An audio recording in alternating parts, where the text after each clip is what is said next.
O Livro dos Espíritos, Allan Kardec, capítulo 4, livro 1, do princípio vital, seres orgânicos e inorgânicos.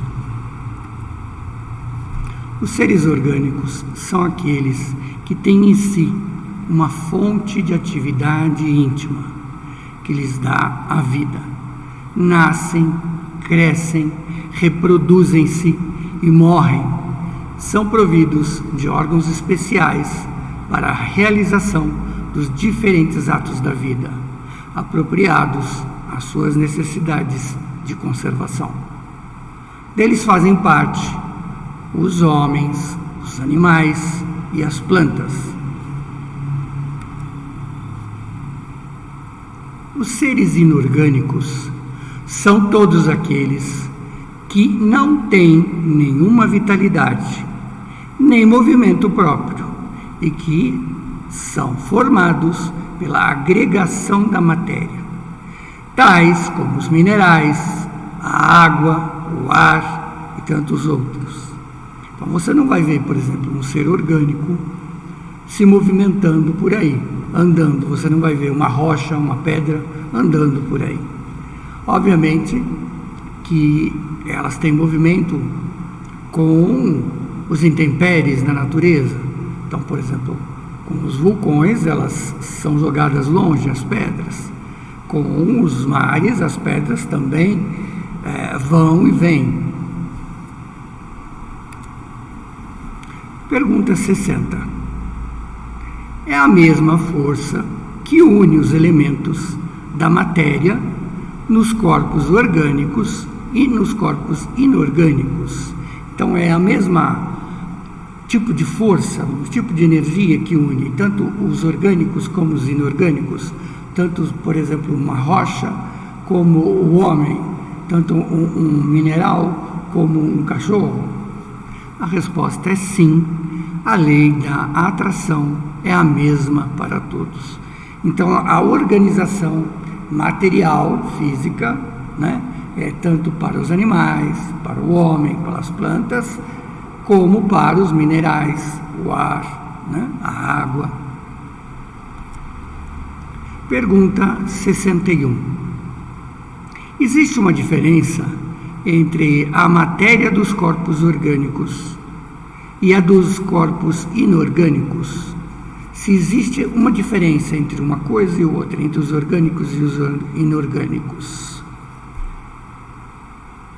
É sempre a mesma matéria, mas nos corpos orgânicos ela é animalizada. Então, por exemplo, nos animais, no homem, ela tem uma animalização diferente, por exemplo, de um cristal, de uma rocha, de um mineral, do ar. Pergunta 62. Qual é a causa da animalização da matéria?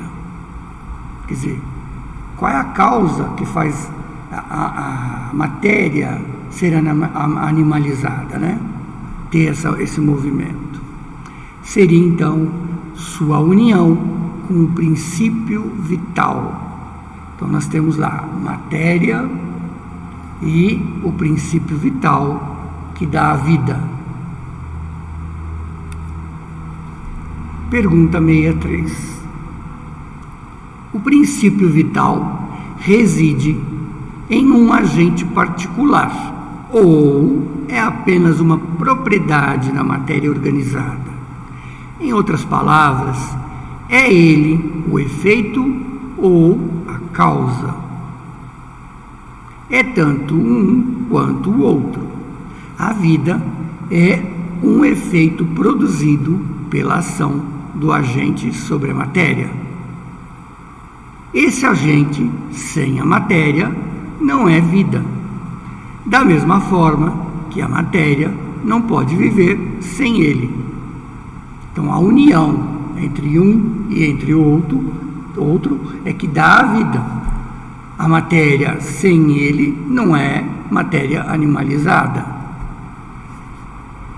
Ele dá a vida a todos os seres que o absorvem e assimilam. Uma parte aqui, princípio vital. Força motriz dos corpos orgânicos, fonte de vitalidade dos corpos orgânicos, metabolização do fluido cósmico, modificado segundo as espécies. O princípio vital é modificado conforme as espécies. Ele necessita de órgãos especiais para elaborar o fluido universal, do qual é o produto. É princípio de vida dos vegetais, dos animais e do homem. Pergunta 64. Vimos que o espírito e a matéria, são dois elementos constituídos do universo. O princípio vital formaria um terceiro elemento. Então temos lá o espírito e a matéria. O princípio vital seria um terceiro elemento? Resposta: é um dos elementos necessários constitutivos do universo, mas tem a sua origem nas modificações da matéria universal. Então, tem lá o fluido cósmico universal e tem suas modificações. É um elemento como o oxigênio e o hidrogênio, que, no entanto, não são elementos primitivos, pois todos procedem de um mesmo princípio, tudo do fluido cósmico universal. Pergunta 64A.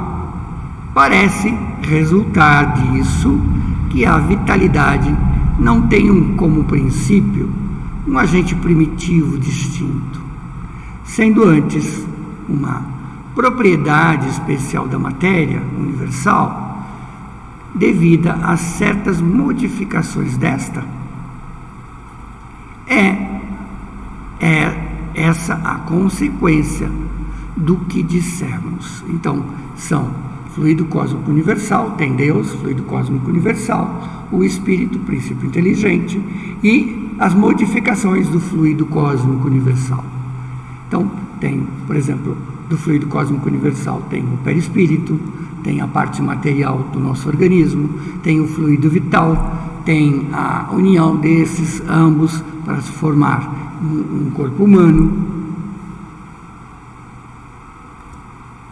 65.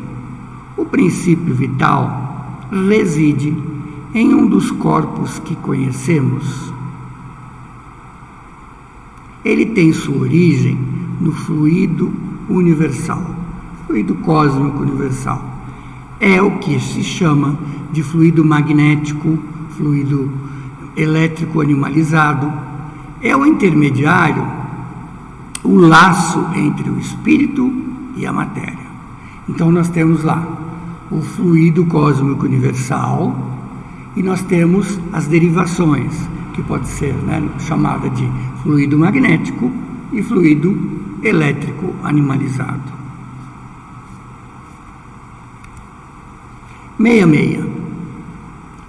O princípio vital é o mesmo para todos os seres orgânicos. Então, por exemplo, para a plantinha, para o cachorro, para o leão, para o homem, para os macacos. Sim, modificados segundo as espécies. Então, conforme a sua espécie, tem as suas modificações. E é ele que lhes dá movimento às atividades e os distingue da matéria inerte, pois o movimento da matéria não é a vida. Ela recebe esse movimento, não o produz. Na 67, a vitalidade é um atributo pertencente do agente vital. Ou melhor, essa vitalidade se desenvolve com o funcionamento dos órgãos. Então essa vitalidade que tem, por exemplo, o nosso organismo físico, ela é um atributo ou ela se desenvolve com os órgãos, por exemplo, junto com o coração, com o baço, o fígado, a circulação. Então, essa vitalidade se desenvolve dessa forma. Como é que é? Desenvolve-se com o corpo. Não dissemos que esse agente, sem a matéria, não é a vida? É preciso que ambos se reúnam para produzir a vida.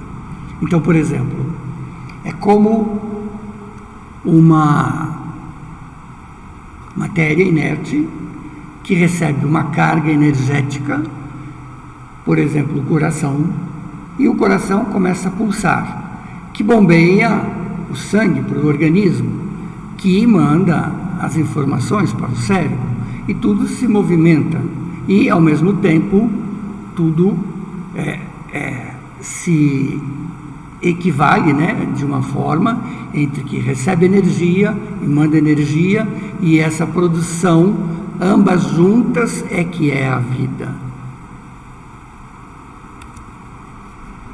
67A. Pode-se dizer que a vitalidade está em estado latente, quando o agente vital ainda não está unido ao corpo. Então, quando não está na união do corpo físico, essa energia, esse agente vital ainda está em estado latente, ele está lá parado. Sim, é isso. O conjunto de órgãos constitui uma espécie de mecanismo. Então, por exemplo, nós temos o sangue, nós temos as veias, as artérias, os músculos, o coração, o baço, o rim, o cérebro.